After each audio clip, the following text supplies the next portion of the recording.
roots need oxygen, need air.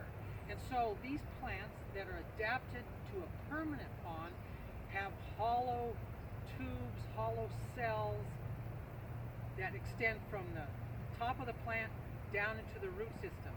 That's how the roots get air. So they are specially adapted plants. The third habitat, and these habitats are on your study sheet, is called riparian. And that might be a new word for a lot of you, riparian. And I'll probably use that word a lot. It's a very important habitat. And it's a habitat that is near but not in the water. So plants that grow near the water, they need water, but they're not in the water. Very important habitat for birds and frogs and lots of animals.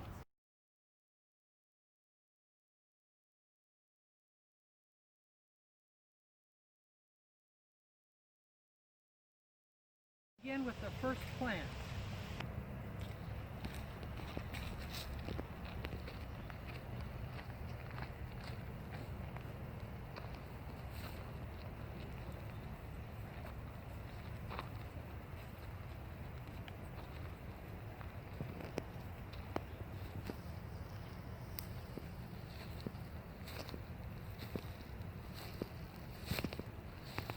So when you decide the name of the plant, I want you to write it down next to its number. This is plant number 1 behind me, and I'm going to describe it. When you get an answer, write it down in that middle column.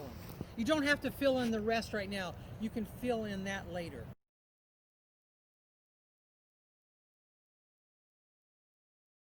It is growing near the water, but not in the water.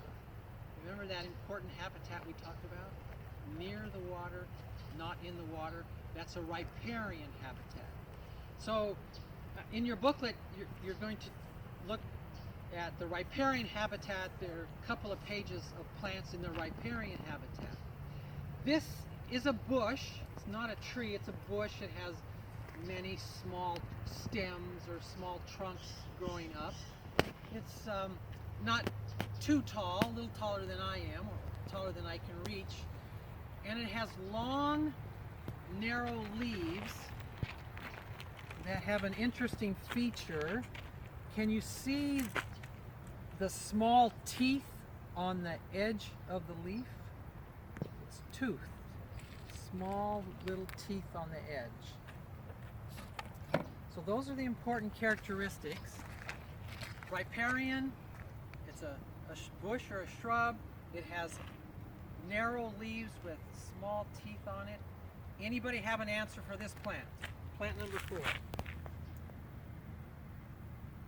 Yes, mule fat. Many of you named mule fat. That's correct, mule fat. It's called mule fat because it has leaves it keeps its leaves in the winter. So it's one of the plants you might feed your mule in the winter, and apparently mules like to eat it. So it's called mule fat. A pretty common plant in California in riparian habitats. Okay, let's move on to number 5.